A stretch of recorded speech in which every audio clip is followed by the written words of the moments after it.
Warning: this podcast contains graphic content. Trigger warnings include descriptions of violence, torture, murder, and rape. Some episodes may include offenses against children. Please listen with caution, as this podcast is not meant for everyone.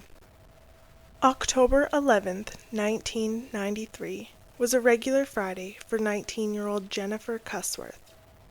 She had recently moved to Kelowna BC and moved in with her aunt and uncle so she could attend a social work course at Okanagan University.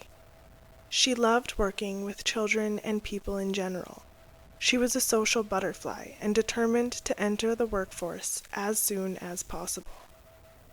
That night, Jennifer went to her friend's house for a few drinks. The three then went to the bar and spontaneously continued the party at her friend's apartment, well into the early morning hours. Suddenly, Jennifer tells her friends that she wants to go home and would like them to help her figure out a ride. But while coming up with a plan, Jennifer disappeared. What happened during those early morning hours after she left the party, and how did she end up dead, face down, in a ditch on Swamp Road?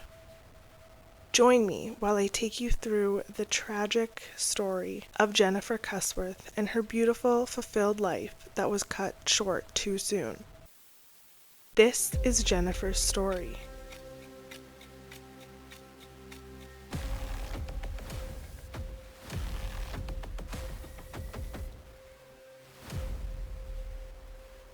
I'm Shanda, and every week I'll take you through a deep dive into the dark shadows of true crime while sipping on our cup of joe. For this week's episode, I've made a Tim Hortons dark roast. It is probably my favorite coffee right now, and then I have some peanut butter sweetener in it with some cashew milk, because almond milk has just been giving me the ick lately, so I've tried to swap it out, and I'm off the dairy again because it just makes my skin horrible. And I'm trying to stick with the gym again and work and the podcast and trying to read and enjoy myself. Life is a lot right now.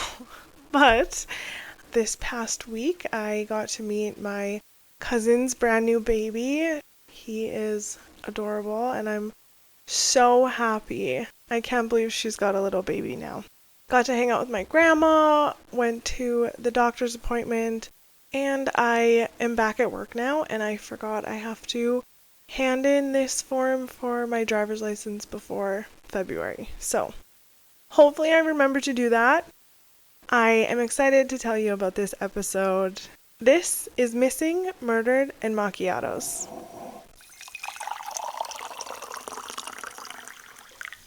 Jennifer Shawn Cusworth was born on April 3rd, 1974, to parents Jean and Terry Cusworth. She attended 6 different schools in 6 different towns before eventually graduating in June of 1992 in Nelson, BC. She enjoyed playing guitar, making grilled cheese and crepes for her parents. After high school, she tried attending Selkirk College in Nelson, but ended up dropping out because it was too similar to high school, with still living at the family home and staying in her hometown. It was similar faces and similar places. She wanted something new and exciting.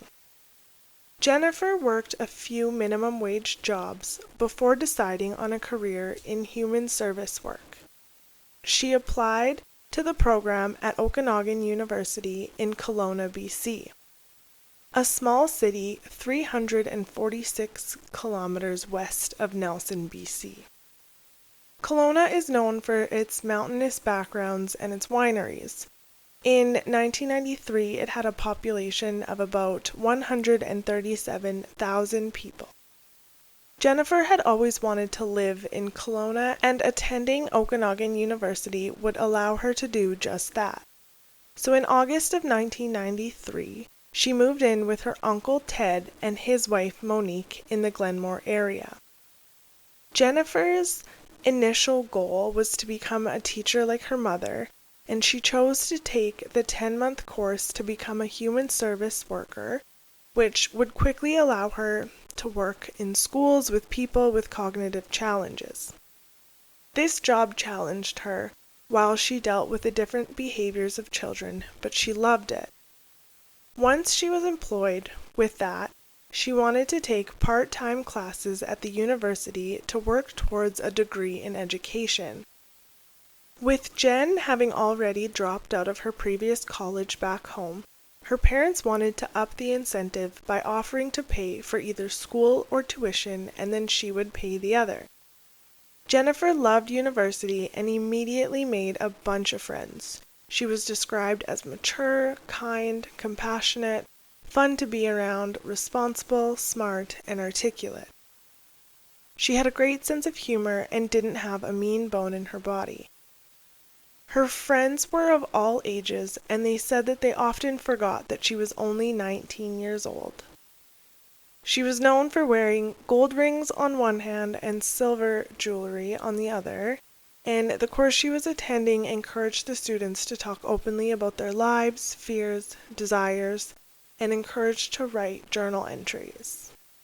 On October 15, 1993, Jennifer planned a fun night out, a last little adventure before she had to keep her head in the books to prepare for a presentation and 2 exams the following week.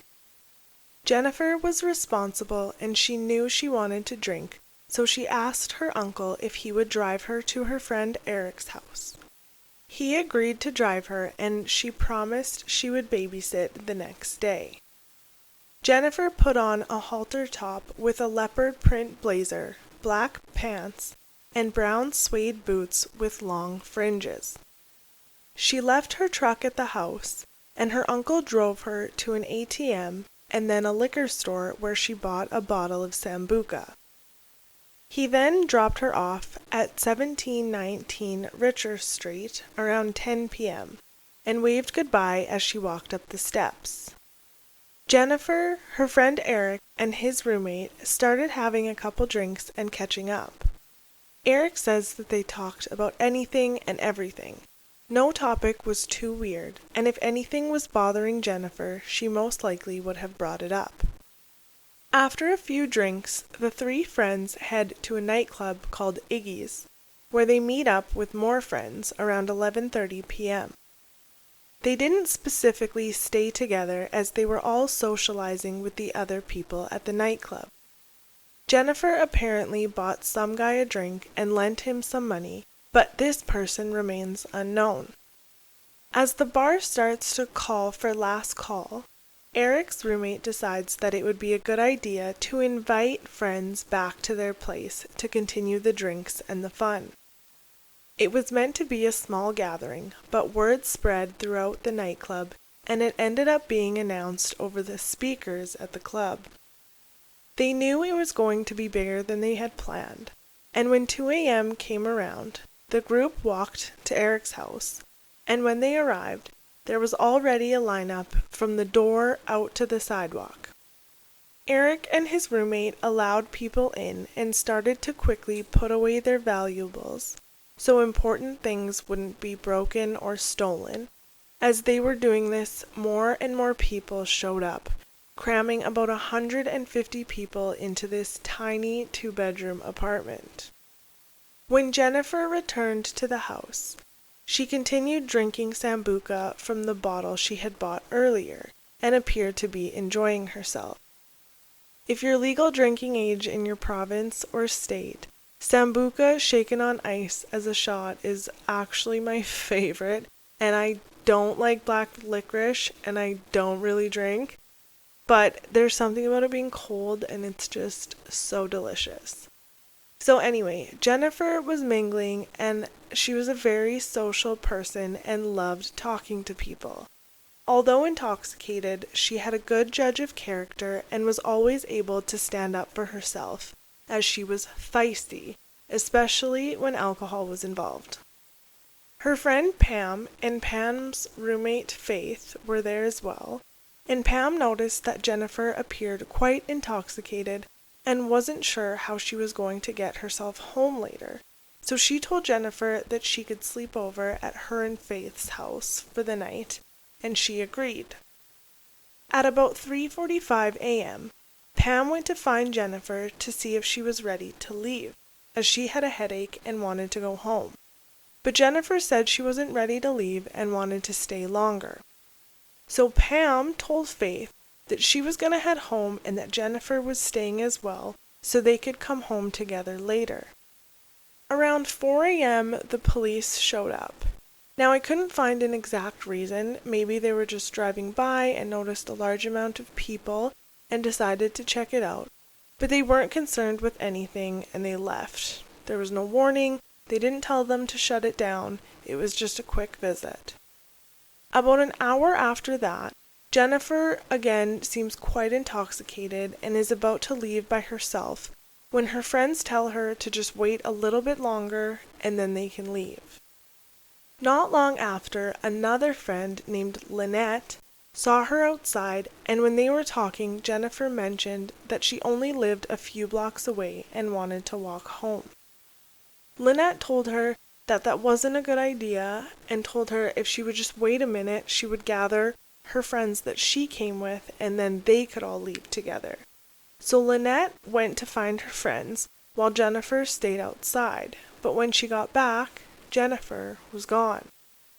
Jennifer had approached Eric's roommate named Alex and Faith, saying that she wanted to go home, and it seemed as though her mood had changed from happy and cheery to agitated and nervous. Faith agreed, but again asked Jennifer if she would just wait 10 more minutes and then they could leave. By the time Faith was ready to leave, Jennifer was again nowhere to be found. So Lynette, Eric, and Faith all looked around for Jennifer around the house, in the yard, in the backyard, in the garage, and when they couldn't find her, they thought that maybe she had gone outside to get some fresh air and decided to start walking home. This had happened a few times in the past. Despite the distance, she would often walk home from parties. Faith was still a little concerned for her friends' safety, as it was 5 in the morning and she was a lone female walking home. So she called her friend Paul, who was a cab driver for Checkmate's cab. She had asked if he would look out for her if he was in the area. And the first time Paul saw Jennifer, she was walking along Bernard Avenue between Richer and Ethel Street. He had been giving someone a ride home at the time, so he dropped them off and then went back to go find her. At about 5:15 a.m., he found Jennifer at the corner of Ethel and Bernard Street, so he stopped and asked her if she wanted a free ride home, telling her that he was a friend of Faith's who had called him from Eric's house party, but she just ignored him and kept walking. Getting nowhere with Jennifer, Paul decided to just drive off. But while he was, he noticed that another vehicle pulled up to Jennifer, honking and yelling. Back at the house, Eric decides that he too is over this party, so he borrowed his roommate's vehicle, a Volkswagen GT, to go visit a friend in Rutland. He was only gone for about an hour and a half, and when he returned, he told the rest of the people that it was time to leave, and he went to bed. Luckily, the people were respectful. No fights broke out, and it never got too out of control. However, the thermostat did get knocked off the wall, and someone stole a razor, toothpaste, and deodorant, which, ew. Later that morning, when Jennifer didn't return home to babysit her cousins as promised, her Uncle Ted and Aunt Monique were quite concerned. The two had a baseball tournament to attend, and Jennifer always stuck to her word. They were certain that she would have called if she was going to be late, as Jennifer was responsible and reliable. Assuming that she had been up late and overslept at someone's place, they had no choice but to bring the kids with them to the tournament. The afternoon came and she also missed her study group meeting, which she had never done before. As Saturday evening came and she was still a no-show, Ted and Monique decided they should report her missing to the local police. At the time Jennifer went missing, she was described as a 19-year-old female, petite with curly blonde hair and bright blue eyes. The next day, Sunday, October 17th, Ted and Monique drive over to Eric's house to ask if he knew where Jennifer was, as she had not come home and they had not seen her since Friday evening when they dropped her off at his house. Eric thought that was strange, because Jennifer always called if plans had changed.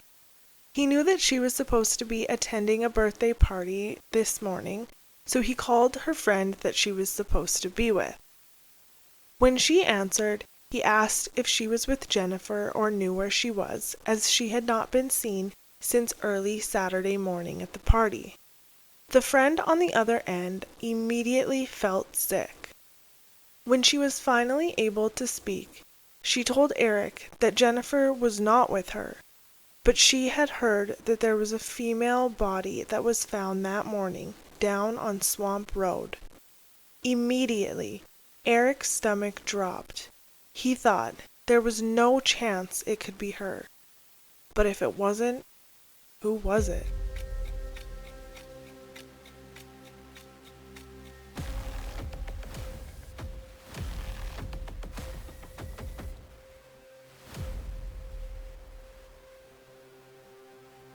On October 17, 1993, at approximately 9:30 a.m., police responded to a report of a body lying on its side face down in a ditch on Swamp Road.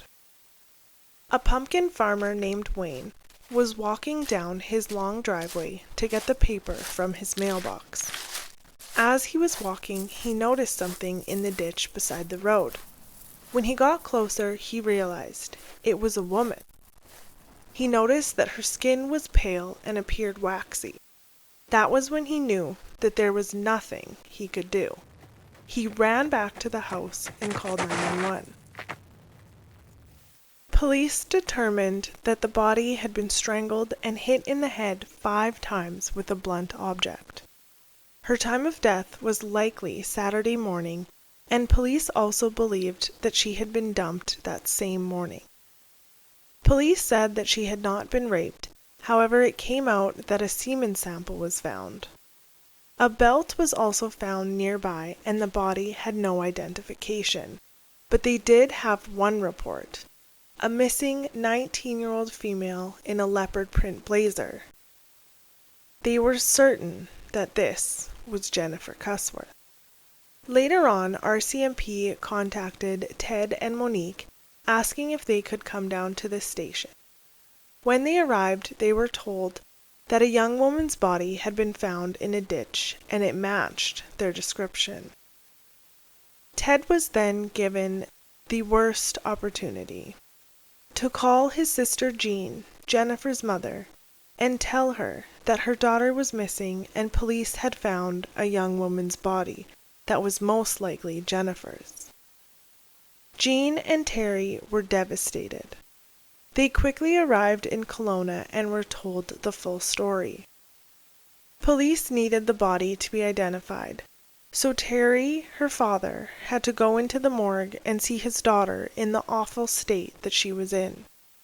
When he came out to see Jean, he let out a guttural howl, and she knew instantly their life had been flipped around. During the investigation, police spoke with Jennifer's friend Cindy from her study group. Cindy did not recall Jennifer mentioning any relationship or argument with anyone recently, since discussing their current lives was a huge part of their class. When they spoke with Paul, the cab driver, he told police about seeing her earlier Saturday morning and seeing the vehicle pull up as he was driving off. He described the vehicle that approached Jennifer as a late 60s or early 70s model sports car, most likely a Mustang due to its headlights. Paul was later admitted to a psychiatric hospital but was ruled out as a suspect.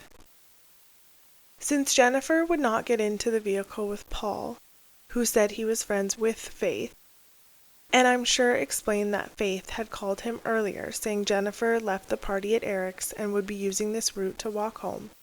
It's highly unlikely that she went willingly with another stranger. So the question is, was she forced into that vehicle, or did she know the person? A few things to mention is that there was a short window of opportunity before sunrise around 7 a.m. I assume the police determined her time of death, and since blood pools at the lowest point of gravity and lack of other deformities, they determined that she was dumped very close to her time of death, whereas if she was moved long after death, there would be other marks on her body suggesting otherwise. Our body kind of takes shape of whatever it's laying on and however it is positioned. So another thing to mention is that because of this short window, police believe that it was a local, as someone would have needed to know the area because Swamp Road in East Kelowna wasn't a popular place for tourists and not a road that you would happen to stumble upon if you were just driving through.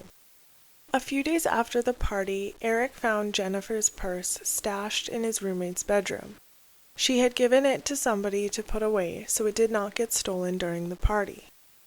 It's weird that she left it behind, and her friends think that something must have scared her or put her off at the party, causing her to leave in a hurry, as it's not likely for her or any woman to leave their purse behind.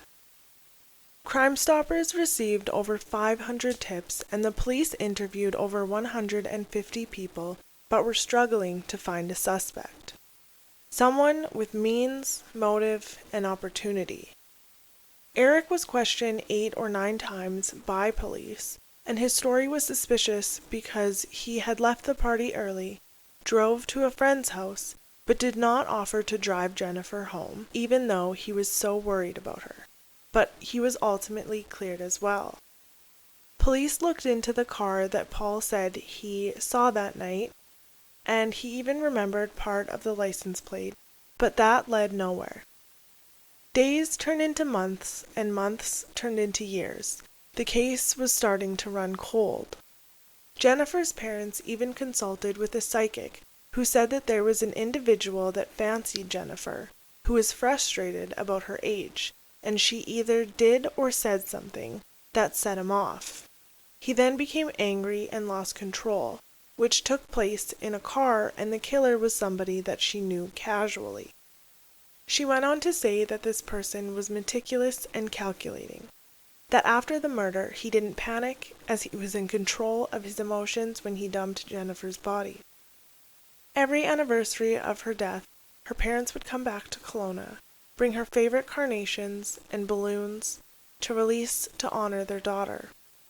They would also have the media release one more story about her case, which always brought in new tips, but this continued for years.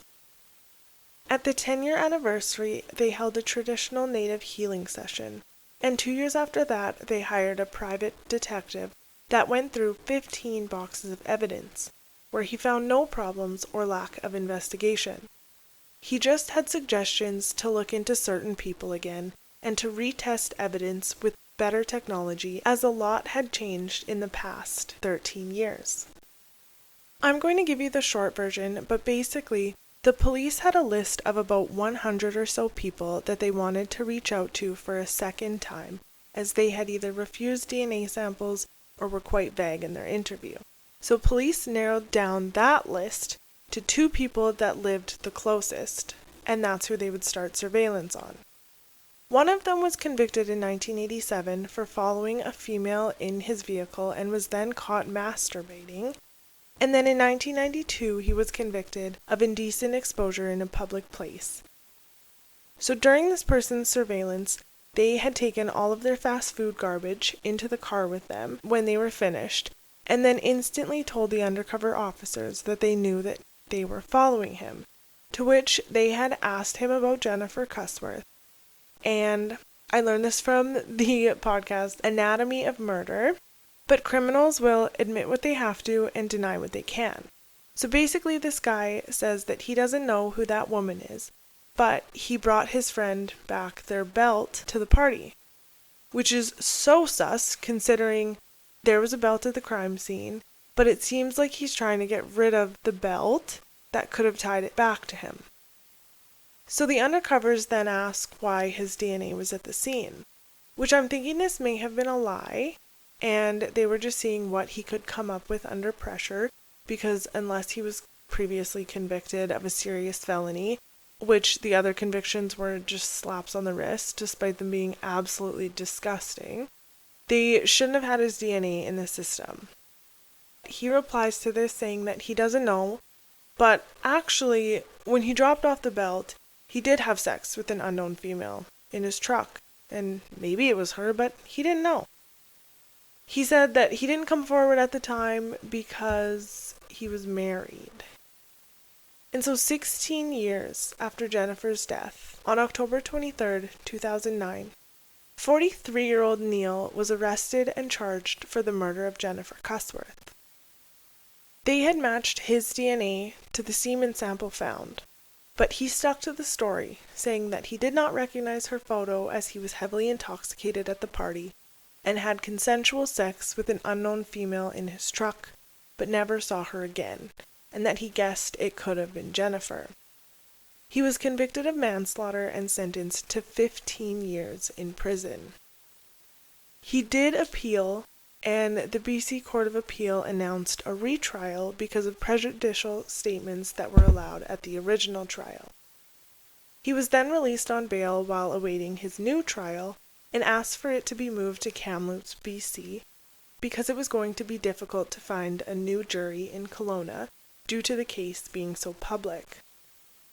The new trial started in 2015 when Neil was 51 years old.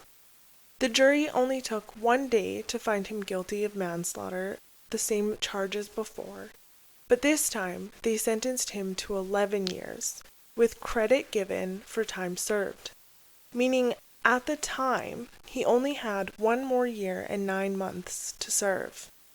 It's most likely that today he is currently out on parole, but there have been no more publications of his whereabouts, most likely for his safety.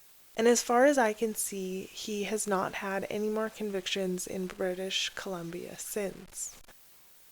Initially, Jennifer's parents felt relief. They had finally found the man who changed their lives forever.